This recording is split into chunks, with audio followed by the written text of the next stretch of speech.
नमस्ते सभी को। आपका स्वागत है लेट्स टॉक अबाउट यू के नए श्रृंखला में। हर बार एक नई हस्ती, एक अलग फील्ड से हम किसी ना किसी को लेके आ रहे हैं। एग्रीकल्चर में आपने ग्रेजुएशन किया है एंड बहुत सारा काम एग्रीकल्चर से रिलेटेड कुछ काम किया है। तो सबसे पहले तो स्वागत है विनोद जी। नमस्ते विनोद जी। आप क्या जानना चाहती हैं मेरे बारे में? हाँ, मैं मैं आप तो विनोद जी, एक्साइटमेंट ये है ये जानने की कि आपने जो फार्मिंग तक, मतलब बचपन में कुछ ना कुछ ऐसा कुछ हुआ होगा कि आपको फार्मिंग से प्यार हो गया होगा या उसने आपके दिल में जगह कर ली होगी। तो मैं ये जानना चाहती हूँ कि आपके बचपन से जाएंगे हम लोग कि कैसा रहा आपका बचपन सर। देखिए, ऐसा है। मैं तो खुद अपनी जिंदगी को देखता, अगर सोचता हूँ अब इस समय मेरी उम्र करीब 82 हो गई है। तो मैं देखता हूँ तो मेरी समझ में नहीं आता कि ये सब कैसे हुआ और क्यों क्यों हुआ। जिंदगी को देखूं तो मैं इसको चार हिस्से में बांट सकता हूँ। पहला तो ये है कि मैंने हाई स्कूल तक, बचपन से हाई स्कूल तक, उसके बाद हाई स्कूल से लेके पलगड़ यूनिवर्सिटी का पूरा जयपुर में, और उस फार्म पे जा करके, तो मुझे पता नहीं था वहां पे फार्म बिल्कुल वो आदिवासी एरिया था, जहां पर की खेती भी तो क्या कि एक बार एक फसल बो दी तो दूसरी फसल वहां बोते ही नहीं थे। और सब जो है कुल भील लोग रहते थे वहां पे। और चौथा मेरा, जब वापस में लखनऊ आया और मैंने फिर यहाँ पर जो है, जैसे अमूल डेयरी है या और आनंद डेयरी, ऐसे जो अलग अलग हैं जो अपना मिल्क सप्लाई करते हैं पॉलिथीन में, पास्चराइज्ड मिल्क, वैसे मैंने एक डेयरी यहाँ पे बनवाई, ज्ञान डेयरी। और उसके बाद में इंडो इजराइल ट्रेडिंग कारपोरेशन, इसराइलियों और जर्मन्स के साथ मिलके मैंने एक कंपनी डाली जो बिल्कुल ऑर्गेनिक फूड्स करती थी। अब ये है मेरा पूरा वृतांत। अब आपको मैं बताता हूँ कि कैसे क्या हुआ मेरे साथ। मैं 1944 में पैदा हुआ था, और जब 3 साल का था, मेरे पिताजी थे उस समय जूनियर इंजीनियर। तो बट नेचुरल है कि जहाँ पिताजी की जो ट्रांसफर होता था वहीं हम लोग भी जाते थे। तो हम बहादुर, हमको जो अपनी जिंदगी का जो सबसे पहला इवेंट याद है, वो हरिद्वार का बहादुराबाद।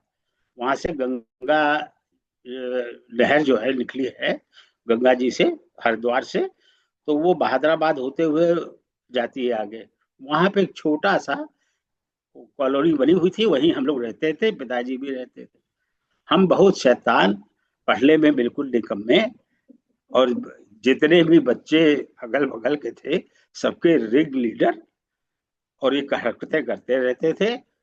एक बार मेरे पिताजी, जो मैं 3 साल या 4 साल के बीच का रहा हूँगा, लखनऊ आए थे, तो हमारे लिए फुटबॉल लेके आ गए। तो वहां पे क्या होता था कि ट्यूबवेल की नालियां बड़ी ऊंची ऊंची थी, और वह खेल रहे थे, और वो हमने जो है हम लोग खेलते रहते थे।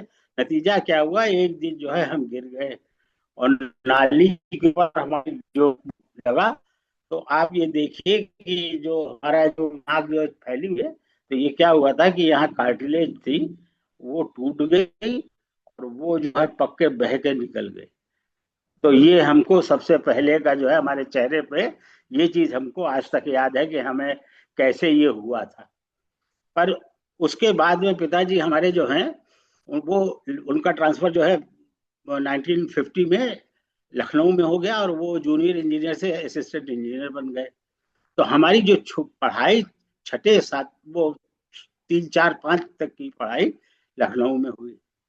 तो लखनऊ में तो खैर हम लोगों को ज्यादा जगह मिलती नहीं थी खेलने कूदने की, पर फिर भी छत रहती थी जिंदाबाद, तो छत पे उछल कूद करते थे। उसके बाद पिताजी हमारे वाराणसी ट्रांसफर हो गया उनका। तो आज भी जो वहाँ पे सिंगरा में जो कॉलोनी बनी हुई है इरिगेशन डिपार्टमेंट की, वो उन्हीं की बनवाई हुई थी। और और फिर हम, उनका ट्रांसफर लखीमपुर हुआ, जहाँ हमने हाई स्कूल पास किया। हाई स्कूल हमने जब पास किया, तो हमको दो दोस्त हमें मिले, हमारे क्लास के दो बच्चे हमको और मिले। मतलब आपको हम ये बता रहे हैं कि हाई स्कूल में, गवर्नमेंट कॉलेज में हमारा एडमिशन हुआ, तो वहाँ के प्रिंसिपल ने कहा हम इन्हें प्राइवेट जो है फॉर्म भरवाएंगे, इनके नंबर बड़े खराब है। तो हमें प्राइवेट फार्म भराया गया, पर हमारी मैथ्स अच्छी थी, तो हम जो है खैर साहब हम पास हो गए हाई स्कूल में। वहां से तो लखीमपुर खीरी जो है हमारी जिंदगी का पहला स्टॉपेज था, जहाँ पे वो दो बच्चे हमको मिले, लड़के जो दोनों ही किसान थे। उन्होंने वो हमारे साथ बैठ के पढ़ते थे, तो कहना चाहिए कि पहले गुरु वो हमारे बने जो हमको पढ़ाते थे बैठ के, और हमने पढ़ना शुरू किया। और पहली बार समझ में आया कि मार्कशीट का मतलब क्या होता है, नंबर अच्छे आएंगे तभी जो है कहीं, क्योंकि दिल में वो बात बैठ गई थी कि दिमाग में, कि प्रिंसिपल ने ये क्यों कह दिया हमको कि तुम्हारे नंबर बड़े खराब आए हैं 9th में, हम तुमको जो है प्राइवेट फॉर्म भरवाएंगे। खैर साहब, पर दिमाग में वो चीज बैठी रही। उसके बाद हमारे पिताजी का प्रमोशन हुआ, वो उनको जो है बस्ती में ट्रांसफर हुआ उनका। बस्ती ये यूपी में ही है, बस्ती एक जगह। वहां पे आने के बाद हमको, क्योंकि हम एक ऑफिसर के लड़के थे, तो टीचर्स वगैरह, एग्रीकल्चर इंटर कॉलेज था, उसमें हमने एडमिशन लिया। अब लिया कैसे एडमिशन, ये हम थोड़ा सा पीछे जाते हैं। लखीमपुर में जहाँ हम रहते थे, हमारे उस घर के दो हिस्से थे। एक में एक क्या कहते हैं, एग्रीकल्चर ऑफिसर रहते थे, वो हम प्यार करते थे और हम भी उससे काफी मिलते रहते थे। तो दिमाग में उसी समय बैठ गया कि यार एग्रीकल्चर तो है, ये सब्जेक्ट बढ़िया है, इसमें ही हमको जाना चाहिए। बस वो दिमाग में आया, और उसके बाद बस्ती आए तो पिताजी ने कहा कि भाई बायोलॉजी ले लो इंटर में। हमने कहा नहीं, बायोलॉजी नहीं लेंगे, एग्रीकल्चर लेंगे। तो एग्रीकल्चर का स्कूल वहाँ इंटर कॉलेज था, वहाँ हमारा एडमिशन हुआ। उस एडमिशन से ये हुआ कि वहाँ के जो टीचर थे वो हमको बहुत बांध, क्योंकि हम फुटबॉल खेल भी खेलते थे, हॉकी भी खेलते थे, क्रिकेट भी खेलते थे, एनसीसी में भी चले गए। तो वो कहते थे ये लड़का सही है, और उन लोगों ने हमको एक तरीके से ग्रूम अप किया, और बस वही से हमें एग्रीकल्चर के बारे में दिमाग में चढ़ गया, और हमने वहां से किया। पर हमारी तकदीर ऐसी थी कि फर्स्ट ईयर वहाँ इंटर, यहाँ यूपी बोर्ड में इंटर एग्रीकल्चर से आप करेंगे तो 11th भी बोर्ड का होता है, 12th भी बोर्ड का होता है। 11 आधे सब्जेक्ट 11th में पढ़ाए जाते हैं, उसका एग्जाम हो जाता है, फिर आधे 12th में पढ़ाए जाते हैं, उसका एग्जाम हो जाता है। 11th का एग्जाम दिया, और हमारे जो है मतलब अपने कॉलेज में सबसे ज्यादा नंबर आए। और उसके बाद जो है क्या कहते हैं, पिताजी का ट्रांसफर हो गया। अच्छा, पिताजी का हमारा ट्रांसफर इसलिए होता था कि हमारे पिताजी बड़े अक्खड़ थे और बहुत ईमानदार थे। अब आज के जमाने में तो ऐसा है कि अगर कमीशन ना खाया जाए तो अफसर नहीं, और वो उनसे बहुत डरते थे लोग। तो करते क्या थे वो लोग, तो कुछ कर नहीं सकते, इसलिए वो उनका ट्रांसफर धीरे से करा देते थे। अब हमारे लिए बड़ी परेशानी ये हुई कि अब पिताजी के साथ जाएं दूसरी जगह, वहां पता नहीं कैसा तो हमने जिंदगी में पहला स्टेप उठाया कि नहीं, हम यहीं रह के पढ़ेंगे, इंटर यहीं से करेंगे। और इंटर कर रहे वो करेंगे। उसी समय पिताजी के अंडर में एक जिलेदार साहब थे, उनका लड़का पंतनगर यूनिवर्सिटी में पढ़ रहा था, वो छुट्टी पे आया हुआ था।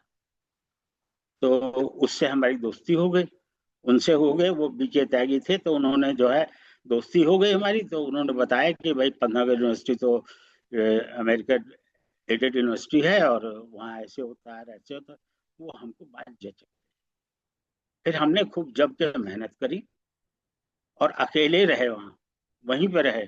और हमारे पिताजी के अंडर में जो हेड, वो एक थे हेड क्लर्क थे, उन्हीं के वहाँ उन्होंने खाने पीने का इंतजाम करवा दिया था।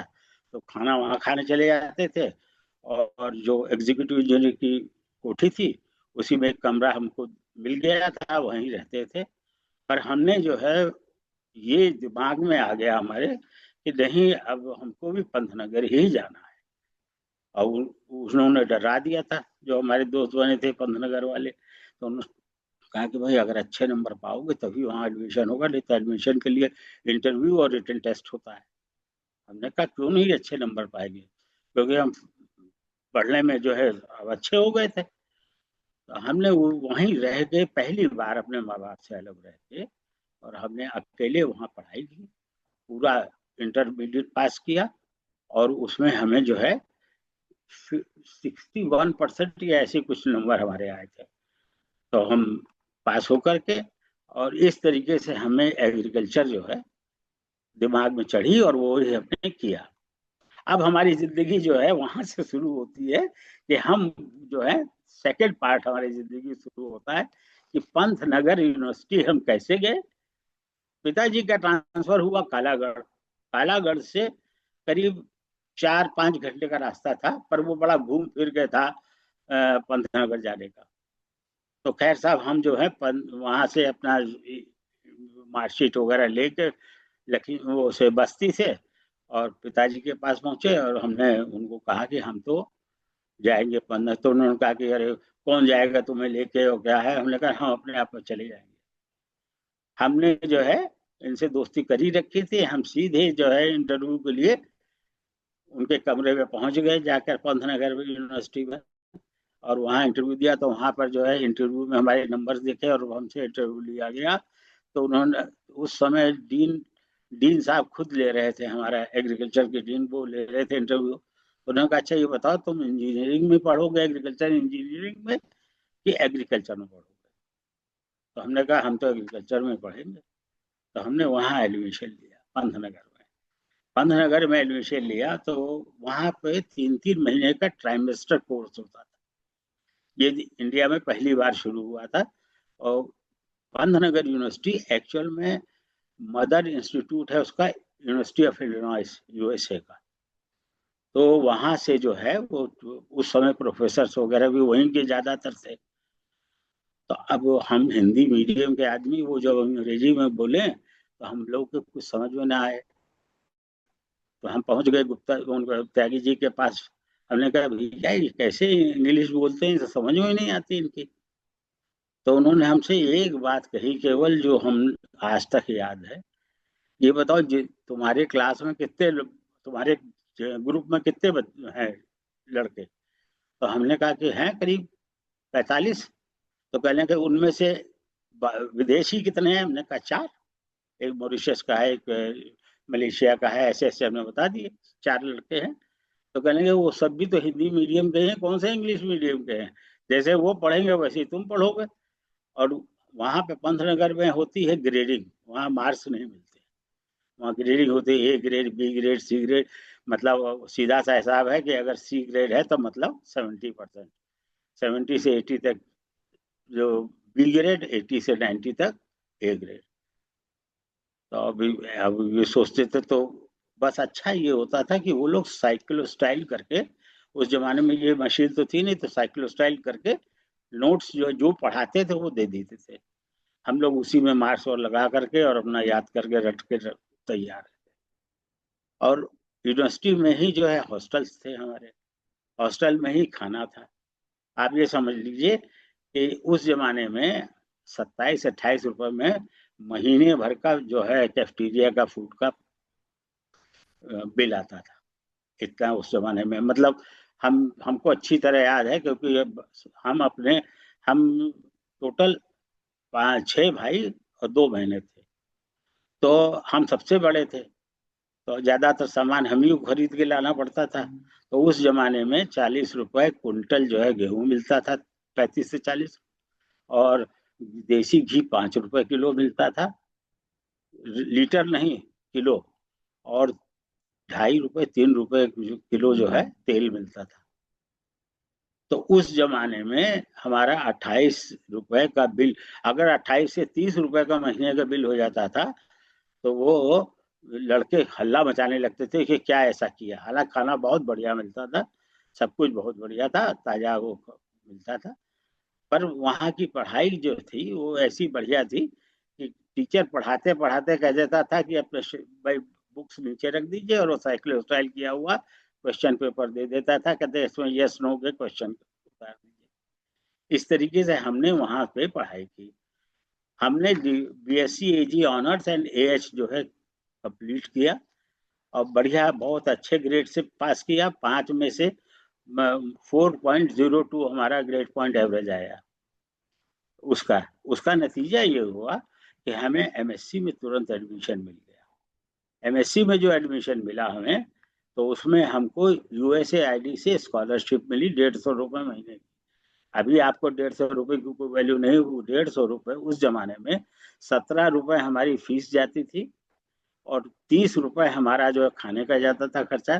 पिताजी से हमें कुछ लेना नहीं पड़ता था, और पैसे बच जाते थे तो सैटरडे संडे हम लोग सैटरडे की शाम को पंतनगर से ट्रेन पकड़ते थे बरेली की, और वहां से जो है 3 से 6, 6 से 9, 9 से 12 पिक्चर देखते थे सब बच्चे। और वहां से 12 बजे फिर भाग के आते थे स्टेशन पे, और आ करके सीधे हम लोग यूनिवर्सिटी में आते थे। ये हम लोग का मतलब महीने में एक बार ऐसा जरूर होता था। बाकी वहां पर लॉन के अंदर हम लोगों को बैठाया जाता था पंतनगर में, और वहीं वो छोटा सा वो चलता था, वो और पिक्चर जो है वहां आती थी वो दिखाई जाती थी। और हालत ये थी कि वहां पर जो हमारे डॉक्टर लेबर्ट थे, वो वो वहां पे शेर वगैरह आ जाते थे, उसका शिकार करते थे। आज भी अगर आप पंतनगर जाएंगे तो एनिमल हस्बेंड्री कॉलेज में एक म्यूजियम बना हुआ है। वहां पे जो है आपको वो शेर का वो मतलब बना करके रखा हुआ दिखाई देगा। अजगर मिलेंगे। ये सब चीजें जो वहां मिलती थी वो आज भी वहां है। और हालत ये थी कि जो सड़कें बनी थी, एक बाजार से और वहां तक जाने के लिए, उस जमाने में बिल्कुल रिमोट एरिया था वो। हर 6 दिन के बाद घास जो है फिर बढ़ जाती थी। ट्रैक्टर से वो लोग काटते थे घासों को, और इतना वहां पर जल्दी तुरंत ही जो है, अगर हफ्ते भर बाद जाइए तो वहां पे आपके बराबर ऊंची ऊंची जो है घासें हो जाती थी, घास जिसको बोलते हैं। तो इतना जंगली एरिया बिल्कुल। और हम लोग वहां पे समझ लीजिए कि मुश्किल से 600 700, क्योंकि एग्रीकल्चर कॉलेज था, इंजीनियरिंग कॉलेज था, और वेटनरी कॉलेज था। इस 3 कॉलेज में टोटल मिला के 400 500 लोग। अगर आपको जो है कॉपी किताब भी खरीदनी है तो वहां से रुद्रपुर जाइए तो मिलता है। ये था हमारा। पर हम लोग जो है वहां पे पढ़े लिखे सब कुछ किया। उसके बाद में हमारे जब एमएससी कर ली, तो हमारे डिपार्टमेंट में पीएचडी नहीं थी। तो अब क्या करें, तो ये हुआ कि हम लोगों ने अप्लाई कर दिया कि भाई उसके लिए कि नौकरी। तो यूनिवर्सिटी का पास 16,000 एकड़ का फार्म आज भी है।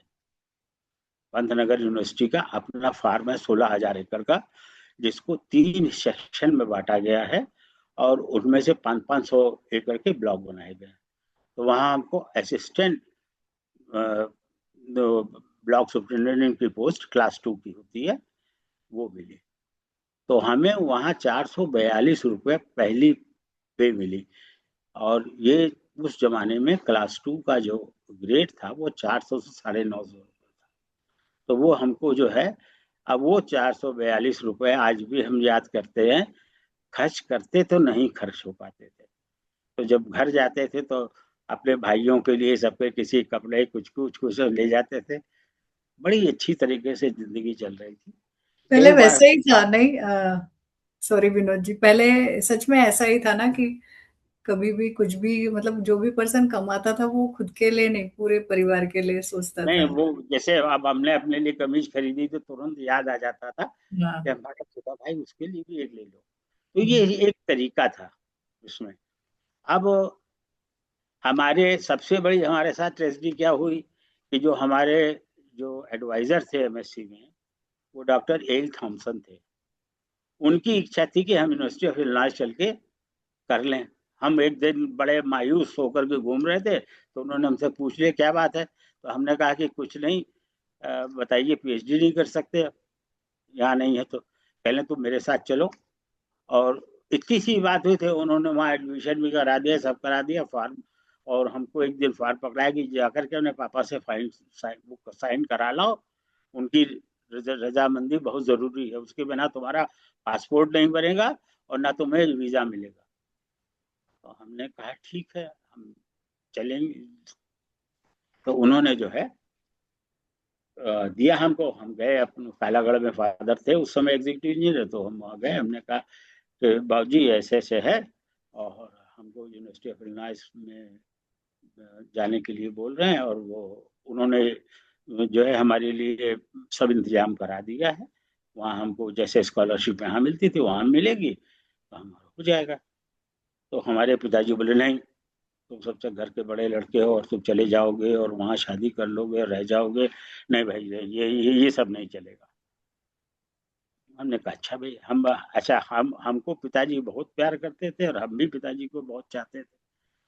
तो हमारे दिमाग में बैठ के, नहीं, पापा ने मना कर दिया तो नहीं जाना, भाई नहीं जाना। हालांकि जब लौट के गए वहां तो उन्होंने कहा कि तुम पता नहीं कैसे लड़के हो, हमारे अमेरिकन बॉयज को अगर ऐसा हो जाए तो वो तो उछल जाए इतने में, और तुम कह रहे हो कि कैसे। पर ठीक है, वो हमने जो अपॉर्चुनिटी छोड़ दी, और उसके बाद में फिर हम अपना वही पंतनगर में नौकरी करने लगे। 1.5 साल ही बिता होगा कि एक दिन दिमाग में आया कि यार हम इनके लिए कर रहे हैं, तो क्या हम अपना खुद नहीं कर सकते क्या। और हमने जो है पिताजी को एक बार आए कालागढ़, तो हमने उनसे कह दिया। तो उनका ट्रांसफर होने वाला था, तो इलाहाबाद ट्रांसफर उनका हो गया था, बस वो हटने वाले थे यहाँ से कालागढ़ से। तो उन्होंने कहा कि क्या बात है, तुम क्या कह रहे हो, तो अच्छा देखता हूँ मैं। फिर हम लोगों को मिर्जापुर में एक जमीन मिल गई। वहाँ मिर्जापुर की जमीन जो है लाल रंग की होती है, और वो वहाँ के असिस्टेंट इंजीनियर वगैरह ने दिखाई हमको। हम गए वहाँ, देखा था खा, इतना समझ तो थी नहीं कि लाल मिट्टी में क्या होगा, काली मिट्टी में, और पानी की कितनी वो होगी, क्योंकि पढ़े लिखे थे। तो वहाँ तो ऐसा था कि वहाँ तो पानी जो है वो आर्टिजियन वेल थे, अपने आप पानी जो है निकलते थे और वो सिंचाई होती थी। तो हमने कहा कि क्या, हाँ, हमने कहा ठीक है। 45,000 रुपए में 104 बीघा जमीन, मतलब ये बीघा का मतलब वहां उस समय ये होता था कि 1.5 बीघे का 1 एकड़। तो 104 बीघा जमीन का एक गांव का पूरा प्लाट था। और समझ लीजिए पूरा गांव ही हमें एक तरीके से था। वो एक पुराने सेठ थे, उनका था। वो कुछ करते धरते नहीं थे, वो ऐसे ही पड़ा बंजर पड़ा हुआ था। वो हमको, तो हमारे पास कुछ पैसे थे, कुछ पिताजी ने दिए, कुछ फ्रेंड सर्किल से, कुछ रिलेटिव से, और ले लिवा करके वो, क्योंकि 46,000 रुपये आज के 46 लाख के बराबर हो गए। आप समझ लीजिए, जितना आप अरेंजमेंट 46 लाख के लिए करेंगे, उतना उस समय 46,000 के लिए करना पड़ता था। क्योंकि पिताजी एग्जीक्यूटिव जो इंजीनियर थे, तो उनकी करीब 1,500 रुपये तनख्वाह थी। और हम जो थे वो क्लास 2 के, वो तो क्लास 1 के अफसर थे, हम क्लास 2 के थे। तो हमारे 442 रुपये, आपको आज भी बता रहे हैं, वो वही मिलते थे।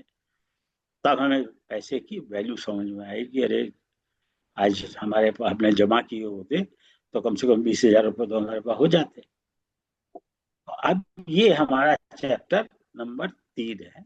1970 से में हम नौकरी वोकरी छोड़ करके ये सोचा कि जब इनके लिए कर सकते हैं, तो हम क्यों ना अपने आप अपना करें। ये सोच करके हम वहां गए। बस उसी वो जिंदगी हमारी स्ट्रगल की चालू हो गई। क्योंकि एक चीज दिमाग में नहीं आई कि भाई जमीन तो है, उसकी लागत का पैसा कहाँ से आएगा, कैसे क्या करेंगे। पर साहब, दिमाग में था कि नहीं करना है, तो फिर गए और वहां पर क्यारियां बनवाई, नाली बनवाई, ये करा वो करा।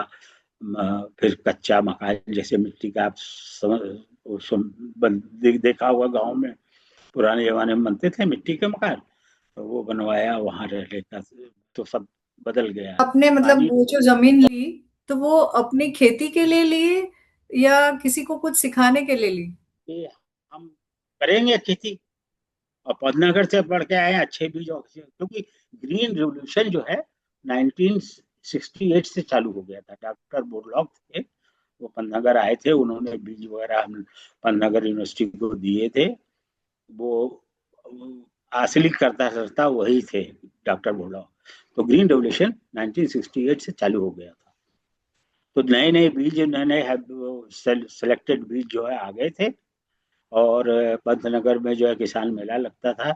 वहाँ दूर दूर से किसान आते थे नए बीज लेने के लिए।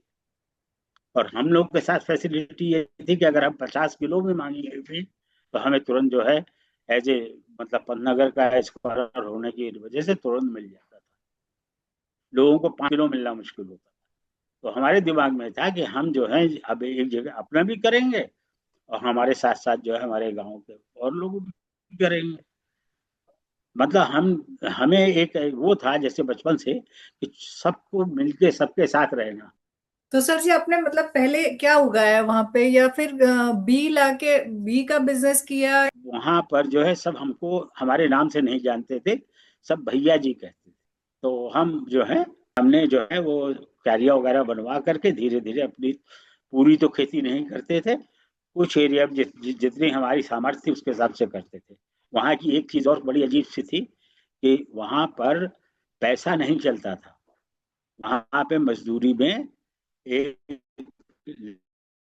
लकड़ी का अ, बर्तन बना होता था जिसको कुरई बोलते थे, और वो जो है वो देते थे।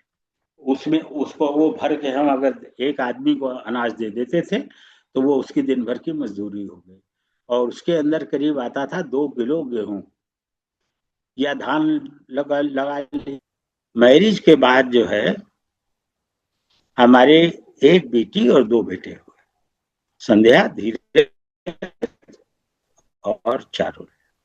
तो खेती में हमने और खेती करते थे तो अगल बगल के गांव में भी हमारी आना जाना हो गया।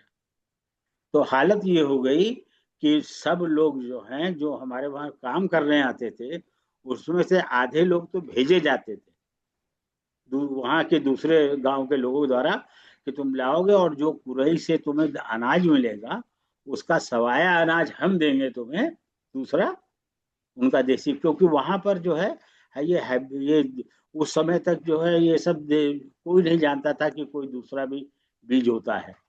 देसी गेहूं बोते थे, और वो भी क्या कि बरसात में जोत के खेत तैयार करते थे उसी में बोते थे, और बाकी धान बोते थे। और अगर पानी नहीं बरसा उस साल किसी साल, तो क्योंकि सिंचाई हमको वहाँ एक डैम था, घोरी डैम, तो जब पानी बरसता था तो डैम में भर जाता था, वो नहर से सब लोगों को मिलता था पानी। जिस साल पानी नहीं बरसता उस दिन बिल्कुल सूखा पड़ जाता। तो लोगों को इसलिए इस कारण से कभी किसी ने सोचा नहीं। पर बाद में वहां पे दूसरे डैम से उसको डैम को कलेक्ट कर दिया गया, तो पानी काफी हो गया था। इसलिए जब सूखा पड़ जाए, जिस साल ड्रॉट ईयर होता था, तो भी हम लोग को पानी मिलता रहता था। इसका ये हमने वहां पे उन लोगों को, क्योंकि ज्यादातर या तो लोग मतलब हालत ये हो गई थी 2-3 साल के अंदर कि रोज दोपहर में 4-6 किसान हमारे पास आके बैठ ही जाते थे कि हमें बताइए। और हमें भी बड़ा अच्छा लगता था, हम उन लोगों को सिखाते थे कि नहीं ये वो। उसी समय सोयाबीन का भी चालू हुआ था। पर सोयाबीन जो है सबसे बड़ी दिक्कत उस समय ये थी कि सोयाबीन का मार्केटिंग कुछ नहीं थी।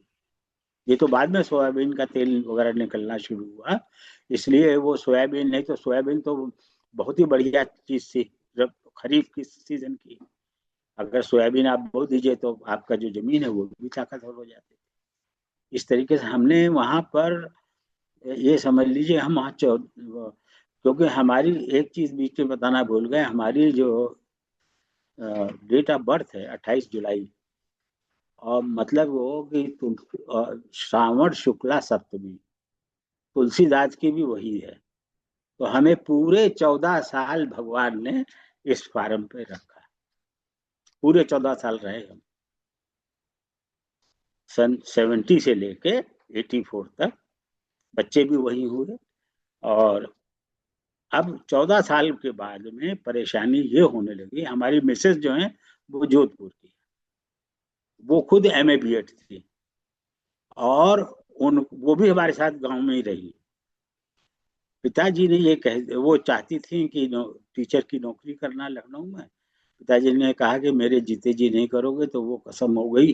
पिताजी जब तक रहे तब तक उन्होंने नौकरी नहीं करी। पर अब वो हमसे कह लेंगे कि भाई देखिए हम हमने तो अपनी जिंदगी कर ली, इन बच्चों की जिंदगी क्या करें। इसी बीच में, इन 14 साल के बीच में, जब 5-6 साल बीत गए तो हमारा छोटा भाई एक हमारे पास आ गया।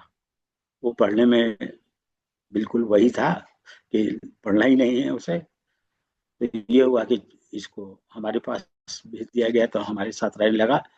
उसने हमारी बड़ी हेल्प करी, काम हम करता था, सब कुछ था।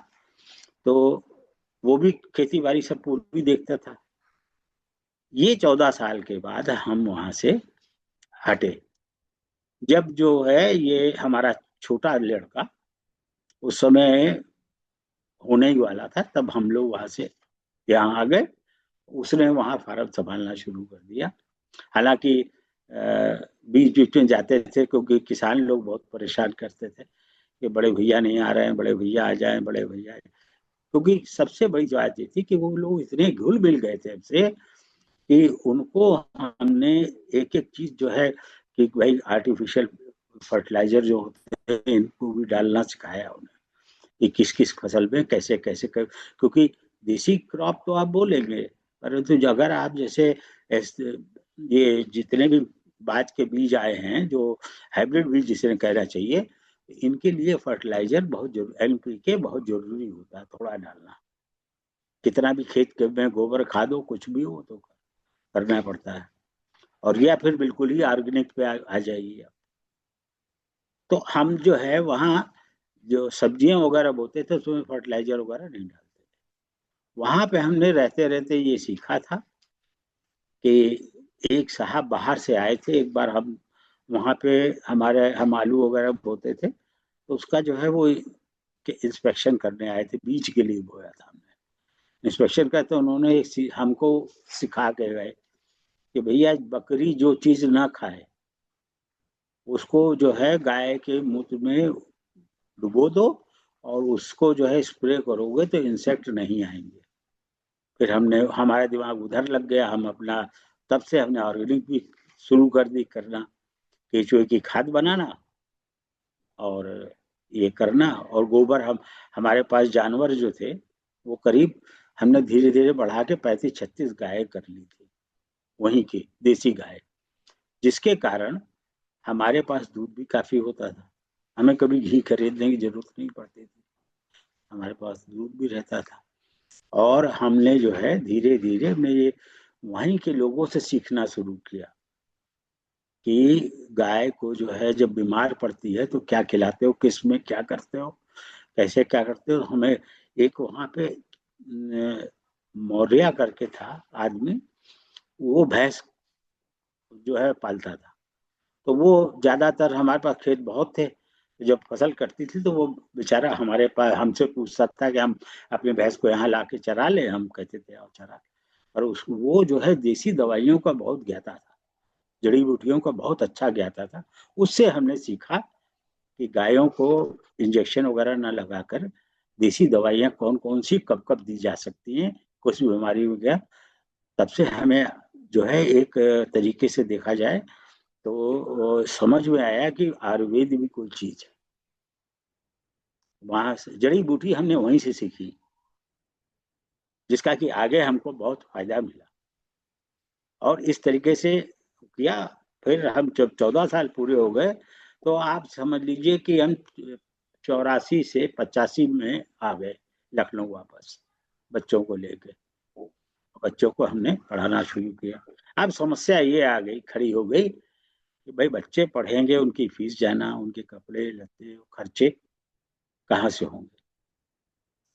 तो पहले तो हमने जो है थोड़ा सा इधर उधर काम शुरू किया अपना, ये माचिस वगैरह साउथ से मंगा के और देना शुरू किया। पर कुछ ही मुश्किल से कुछ 1.5 साल बीता होगा कि हमको जो है एक एक प्रेस थी यहाँ पे, ज्ञान प्रेस। वो अपने लड़के के लिए ये लगवाना चाहते थे डेयरी, पैसा उनके पास काफी था। तो हम जो है सीधे ज्ञान डेयरी का में यहाँ लखनऊ में हमने लगवाई। उसके चिलिंग सेंटर बनवाए, मतलब यहाँ से करीब इस तरीके से बनवाया कि अगर टैंकर जाए यहाँ से क्योंकि इसका प्रोसेस ये होता है कि दूध जो है गांव में अलग अलग कलेक्ट किया जाता है, उसको फिर एक चिलिंग सेंटर कहलाता है जिसमें ले आकर के दूध को ठंडे में डाल रख दिया जाता है। एक टैंकर होता है जो बिल्कुल ऐसा सील होता है कि उसमें ठंडा दूध रहेगा तो ठंडा ही रहेगा, बिल्कुल थर्मल सेक्शन। तो हमने फिर वो यहाँ क्या कहते हैं, गोंडा के पास 20 किलोमीटर है, तो वहाँ पर एक डलवाया, चिलिंग सेंटर बनाया। एक ऐसे जो है 3 जगह हमने बनवाए और हमने वो चालू की। हमको उसमें करीब 2 साल लग गए, 2 ढाई साल। 2 ढाई साल में जो है ज्ञान डेयरी, ज्ञान का दूध जो है लखनऊ भर में मशहूर हो गया। जिस तरीके से आपका अमूल का और इसका होता है। अब हुँ, क्योंकि हमको किसानों के साथ बैठ के बात करना ज्यादा अच्छा लगता था, हुँ, तो हम जो है ज्यादातर बाहर उन्हीं चिलिंग सेंटर्स पे ही रहते, गाड़ियां जाती थी तो वहां से कभी किसी से सेंटर पे बैठ जाते थे, कभी किसी।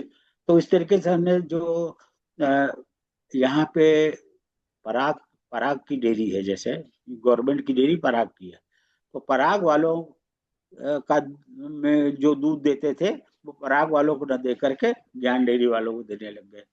आपकी जान पहचान हुई और जान पहचान सबसे हो गई, इसलिए इस तरीके से वो ज्ञान डेयरी अच्छी तरह चलने लगी। बढ़िया। 2 साल हम रहे, 2 साल वहां रहे। उसके बाद फिर वही कहानी हो गई कि, और अब हमें घर की कोई चिंता नहीं थी। मिसेज भी हमारी जो है यहाँ लखनऊ में, वो 92 में हमारे फादर के एक्सपायर कर गए। जब 92 में कर गए तो वाइफ बोली कि भाई अब तो हम नौकरी करेंगे। हमने कहा बिल्कुल आप नौकरी करें। तो पहले तो वो टीचर हुई, फिर बाद में प्रिंसिपल भी हो गई।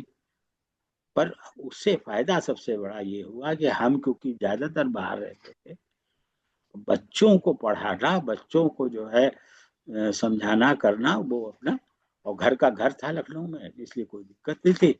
बच्चे पढ़ने लगे और हम जो है ज्ञान डेयरी से लौट करके आए, वो बनवा दी। तो उसके बाद में हमारे फिर दिमाग में चढ़ा मशरूम का, तो हम मशरूम की ट्रेनिंग लेने के लिए चले गए शिमला। वहां से 2 महीने में सीख साख करके आ गए। पर जब सीख करके आ गए तब हमारी समझ में आया कि मशरूम प्लेन में बोने का दिमाग जो है गलत है। ये पहाड़ों पे ही हो सकता है, क्योंकि वो ज्यादातर जो है ठंडक चाहिए उसको और उतना ही उसको पानी चाहिए। मतलब वो हो तभी जो है वो चलेगा, नहीं तो नहीं चलेगा। तो इस तरीके से फिर हम वो कर ही रहे थे कि हमारी जान पहचान जो है एक ऐसे शख्स से हो गई जो कि पापा जी करके एक थे, राम सागर मिश्रा नगर में। उनके जो है वो एक धार्मिक आदमी थे। वो रोज सवेरे शाम जो है वक्तव्य वगैरह दिया करते थे वहीं राम सागर मिश्रा नगर में। और इजरायली और जर्मन कुछ लोग उनके फॉलोअर्स थे। वो यहाँ इजरायली जो और वो थे, वो आए थे कि भाई कुछ काम करें। वो लोग किराए मकान लेके रहते थे। फिर उनके साथ मिल करके हम जो है, हमसे मुलाकात हो गई उनकी, और उनसे मुलाकात हो गई तो उन्होंने कहा कि क्यों ना हम लोग जो है इंडो इसराइल ट्रेडिंग कारपोरेशन बना लें एक, और ये ये सब काम जो है आयुर्वेद का काम चालू करें। हम उनसे जुड़ गए। उसके बाद हमने जो है एज ए इंडियन डायरेक्टर, और वो जो इसराइल का था एक, उसको डायरेक्ट वो भी डायरेक्टर बना, जर्मन भी डायरेक्टर बना, और हम तीनों मिलके वो हो गए। अब दिमाग में ये दिक्कत आई कि हम इतनी बड़ी फैक्ट्री की सोच रहे हैं, सब कुछ सोच रहे हैं, पैसा कहाँ से आएगा। सर किस चीज़ की फैक्ट्री बनाने वाले थे आप? आयुर्वेदिक, ये जो आपकी दवाइयाँ आती है ना आयुर्वेदिक की, हाँ, हाँ, क्योंकि हमारे पास नॉलेज था जड़ी बूटियों का, कि हाँ। जो आपकी जो जिनसे दवा बनती है वो कैसे ग्रो की जाती है, और कैसे करने के लिए हम तैयार थे। ग्रो करा करके कलेक्शन करा के तो हम ले आएंगे। फिर हम लोगों को मिल गए डॉक्टर डॉक्टर नरेंद्र सिंह। थे तो वो एमबीबीएस डॉक्टर, ये यहीं क्या कहते हैं, लखनऊ के ही केजीएमसी के डॉक्टर थे, हम्म। परंतु उनकी बड़ी अच्छी नॉलेज थी ये आयुर्वेदिक दवाइयों की, कि कौन कौन सी जड़ी मिला करके किस चीज की दवा बनेगी। तो इस तरीके से एक 4 लोगों का पैक बन गया। डॉक्टर नरेंद्र सिंह क्योंकि रिटायर हो चुके थे, उनको हम लोगों ने अप, और फिर हम लोगों ने, उनका घर आजमगढ़ में पड़ता था, आजमगढ़ जाकर, आजमगढ़ ये प्लान बना कि आजमगढ़ जाकर के वहाँ एक जमीन, एक 2 एकड़ खरीद लें और वहीं पे बनाए अपने प्रोसेसिंग यूनिट, और किसानों, वो वहीं के जो गांव के किसान हैं उनसे जो है हम लोग ऑर्गेनिक तुलसी ग्रो कराएं। ये प्लान बना। अब पैसा के लिए हुआ कि देखिए, वो कहते हैं ना कि आप जब कुछ सोचते हैं और अगर आप मेहनत करते हैं तो भगवान भी आपकी मदद करता है, बिना मदद। आपके खुद के मदद किए भगवान मदद नहीं करता। नहीं। उन्होंने इसराइल में जो सबसे बड़ी कंपनी, उसके जो वहाँ उनकी बेटी थी, इसराइली की, जूस थे वो भी और जूस ये भी थे, इसने शादी कर ली। अब पैसे की प्रॉब्लम सॉल्व हो गई। उस लेडी ने जो है कहा ठीक है, हम जो है पूरा आप लोगों की मदद करेंगे, आप लोग बनाइए कंपनी।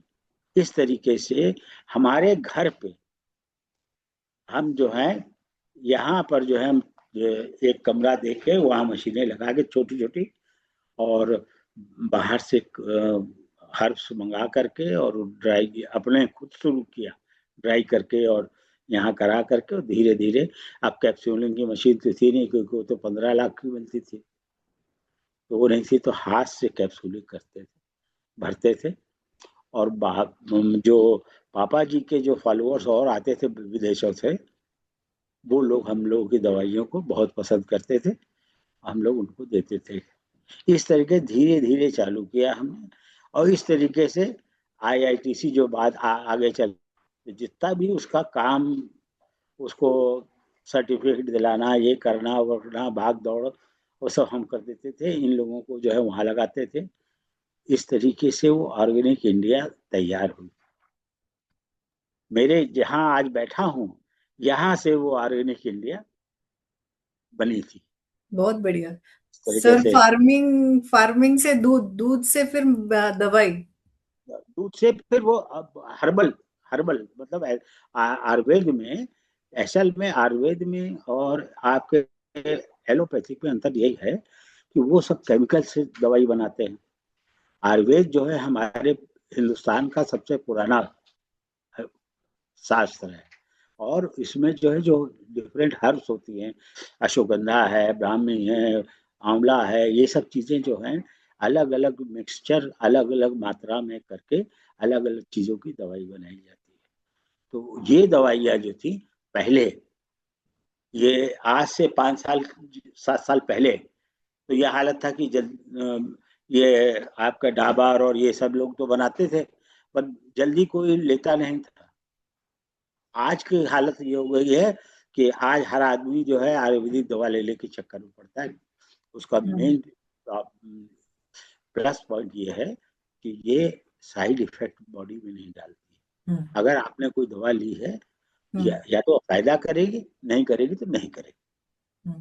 पर अगर फायदा करेगी तो वो जड़ से जो है आपका रोग हटा देगी। तो सही। इसमें जब हम आए और जब ये ऑर्गेनिक इंडिया बनाया, तो एज आगे चल के एज ए इंडियन डायरेक्टर हम रहे, और जो लेडी थी क्योंकि पैसा उसका लग रहा था, वो चेयरमैन हुई। भारत मित्रा जो उसके पति थे, जो हमारे साथ थे, जूस, वो जो है डायरेक्टर हुए, और एक जर्मन था थॉमस, जिसको संतोष कहते हैं, वो भी डायरेक्टर हुआ। इस तरीके से हमने अपनी पूरी जिंदगी जो है हमारी इसी तरीके से, मतलब हम आज ये बैठ के जो आपको पहले शब्द कहा था कि हमें नहीं पता कि काहे के लिए कैसे कैसे क्या हुआ, पर ये होता चला गया। सर, पर तो ये अभी ये जो कंपनी के बारे में आप बता रहे हो, तो वेयर डज इट स्टैंड, क्या है इस कंपनी का अभी स्टेटस, करंट स्टेटस? अब ये कंपनी जो है, उसके बाद में फिर हम उस समय तक जो है 65 साल के हुए। आज से 15 साल पहले की बात है हमारी। अब फिर हमें दिमाग में ये आने लगा कि अब हमको जो है बस स्टॉप लगाना चाहिए। तो इसके बाद फिर हमने किसी और कंपनी का काम नहीं, हम बहुत से, आज भी बहुत से लोग आते हैं, उनको हम फ्री एडवाइस दे देते हैं, उनका काम भी कर देते हैं, पर अब हम जाते कहीं नहीं। उसने लेडी ने फिर क्या हुआ, हमारे हटने के बाद में जब हम रिटायर ले लिए अपना, तो उन मियाँ बीवी में दोनों में कटर पटर ज्यादा हो गई। तो उसने जो है वो कंपनी, पहले तो एक और कोई कंपनी थी उसको बेच दी कंपनी, उस कंपनी ने टाटा को बेच दिया। अब वो टाटा के पास है कंपनी। ओके। हाँ, मतलब वो अब जो है और वो उसमें सबसे फेमस जो दवा है, वो जो सबसे ज्यादा बिकती है चीज, वो बिकती है तुलसी टी, जिसको हमने और डॉक्टर नरेंद्र सिंह ने मिलके डेवलप किया था। और हमको भारत मित्रा और मिसेस भारत मित्रा ने, जब हम रिटायर हुए तो हमको अच्छा पैसा दिया, जिससे कि हमें ये महसूस होने लगा कि अब जो है थोड़ा हम बच्चों को, क्योंकि बच्चे तब तक जो हैं, लड़का हमारा जो है वो क्या कहते हैं, ये बड़ा लड़का जो है वो तो आईटी में था, तो आईटी से होकर के वो दिल्ली चला गया था, वो अच्छा खासा कमाने लग गया था अपना। छोटा बेटा जो था वो सीए बन गया, उसको एचएएल में नौकरी मिल गई, तो आज वो जो है सीनियर मैनेजर है वहाँ। बेटी की शादी है, क्योंकि हमारे मिसेस राजस्थान की थी तो उसकी उदयपुर में शादी कर दी। तो अब ये समझ में आया कि अगर हम भी बाहर रहते हैं तो मिसेस अकेले घर में क्या करेगी। बच्चों की शादी कर दी, बच्चों की तीनों की शादी हो गई, तो मतलब अब फिर ये हुआ कि फिर आज ये 15 साल से हम मिसेस, अब तो धीरे धीरे दोनों वो लड़का पहले बाहर एचएएल में था, फिर उसका ट्रांसफर लखनऊ हो गया, तो वो भी आ गया। दिल्ली वाला था, उसको होम, घर से काम करने के लिए परमिशन मिल गई, वो भी आ गया। तो अब हम यहाँ घर पे कर रहे हैं, पर शुरू की जिंदगी हमारी जो है, मतलब कभी पैसे के लिए संघर्ष किया, तो कभी जो है वो किया, पर ये है कि हमने इंजॉय जिंदगी में किसानों के साथ खूब किया। हम मतलब आज भी वो मिर्जापुर के लोग हमको याद करते हैं। ये जो राजनाथ सिंह जो मिनिस्टर हैं फाइनेंस इसके, डिफेंस के, ये हमारे बहुत अच्छे दोस्त थे उस समय के। तो कहने का ये तात्पर्य है कि जो हमको मिला वो हमने बांटा ही है, और बांटने से बढ़ा है, घटा नहीं है। हम मतलब वहां गए तो वहां जिस समय हम गए थे फार्म पे, उस समय जो है वहां की पोजीशन बड़ी खराब थी। आप समझ लीजिए कि जो है वाटर टैक्स नहीं जमा कर पाते थे अच्छे अच्छे किसान। जब हम छोड़ के आए तो उन किसी के पास मोटरसाइकिल थी, तो किसी के पास कार थी, बहुत और बढ़िया। हाँ, और लोगों ने ट्रैक्टर खरीद लिए। जबकि उस समय किसानों की गवर्नमेंट की तरफ से केवल एक मदद मिलती थी कि अगर सूखा पड़ गया तो वो जो आपका वाटर टैक्स है वो माफ कर देते थे बस। और मैं तो खैर एक एग्रीकल्चर का एक छोटा सा आदमी था। इस तरीके से मेरी जिंदगी जो है ये चली है। और अब तो है, अब तो ये है कि फोन पे बात कर लेता हूँ लोगों से। अब आने जाने का इतना मेरे पे, अब 82 का हो गया, ज्यादा मुझसे होता नहीं है। मैं क्योंकि मेरे स्टंट भी लग चुके हैं, तो जब चलने फिरने लायक था तो भगवान ने खूब चलाया हमको, खूब लोगों से मिलवाया। और जब चलने लायक नहीं रहे तो भी हम जो है लोगों के फोन आते रहते हैं, उनको बताते रहते हैं, करते रहते हैं। तो इस तरीके से ये मेरी जिंदगी पूरी जो है यही है। सर चलने लायक तो आप अभी भी हो। नहीं मतलब ऐसा है ना कि पहले हम जो है, हम्म। मतलब ये था कि ऑन एन एवरेज 10-12 किलोमीटर हमारा केवल घूमने घूमने जाते थे। एक दो तीन गांव को दोपहर में खाना खाने के बाद हम अपना खेत नहीं देखते थे, लोगों के किसी न किसी गांव के हम्म। में कोई ना कोई पकड़ कर ले जाता था कि ये हो गया, देखिए ऐसे हो रहा है, ये हो गया, ऐसे हो गया। पर हम वहां पर भी लोगों को ये जो इंसेक्टिसाइड पेस्टिसाइड वो नहीं बताते थे। हम उनको खुद दवा बनवाते थे वहीं उसकी, और उनको जो है, मतलब आज भी मिर्जापुर में लोग जाएंगे वहां तो आधे से ज्यादा खेती ऑर्गेनिक हो रही है वहां। बहुत क्योंकि बढ़िया। हम उस समय उनके पास पैसे नहीं थे, तो हम हम्म। उनको ऑर्गेनिक इंसेक्टिसाइड कैसे बनाया जाएगा वो सिखाते थे। और खुद बनाते भी थे, अपना अपने भी लगा करते थे स्प्रे। तो इस वजह से जो है, क्योंकि ऑर्गेनिक जो इंसेक्टिसाइड पेस्टिसाइड होते हैं वो कीड़ों को मारते नहीं हैं, उनको उनके अंदर जो है प्रजनन की शक्ति कम कर देते हैं। इस वजह से वो फिर बढ़ नहीं पाते। हम्म। तो ये सब सिखाते थे वहां पे, तो वो सब करते थे। आज वो सब जो है सब एक दूसरे को ट्रांसफर करते हैं।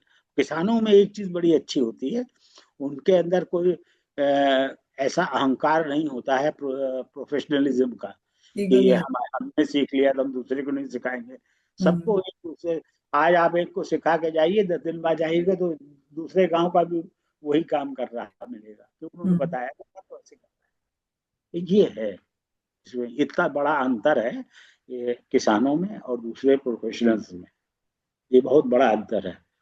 दूसरे नहीं, प्रोफेशनल तो जो पाते हैं वो सीखते हैं, अपने पास रखते हैं, और किसान जो पाता है वो दूसरों को भी देता है। बहुत अच्छा। कि किसानों का जो कोई डेवलपमेंट होता नहीं था, तो हमारी ईल्ड भी सबसे कम रहती थी, वो सब भी कम रहते थे, तो गवर्नमेंट को ऊपर से डालना पड़ता था, और इसलिए हम नीचे रहते थे। आज जो है किसान जो है इन गवर्नमेंट को लेके चल रहा है। अगर आप देखें तो किसान ही गवर्नमेंट को लेके चल रहा है, और सब जो है बढ़ रहा है। दूध में हम आज टॉप पे हैं, मिल्क जो है आज हमारा प्रोडक्शन सबसे वर्ल्ड में सबसे ज्यादा है। तो ये इसी वजह से हुआ है कि किसान आगे बढ़ा। किसान ना बढ़ता तो ये ना होता। आज जो है मतलब इतनी ज्यादा जनसंख्या बढ़ जाने के बाद भी आप कहीं भी जाइए, किसी भी सिटी में चले जाइए, दूध चाहिए तो मिल जाएगा। और चीजें शायद ना मिले पर दूध मिल जाएगा। तो इसका हम्म। कारण जो है किसान ही है। हाँ, जिस देश बहुत के आप जो बता रहे हो बहुत सारे पॉइंट ऐसे हैं कि सच में ध्यान रखने एक लायक है। एक चीज आप समझ लीजिए, जिस देश की फार्मर्स के पास पैसा है, वो देश जो है कभी भूखा मर नहीं सकता। अब आने वाले 10 साल में ये दो ही चीज की मारा मारी रह जाएगी, एक तो पानी की, ड्रिंकिंग वाटर की, और एक जो है खाने पीने की चीज की। गेहूं चावल जल्दी जो है, दालें, गेहूं चावल दाल, ये इसकी स्कैरसिटी होने होगी, पर इंडिया में फिर भी नहीं होगी। इंडिया में इसलिए नहीं होगी कि किसान जो है सशक्त हो गया है, स्ट्रांग हो गया है।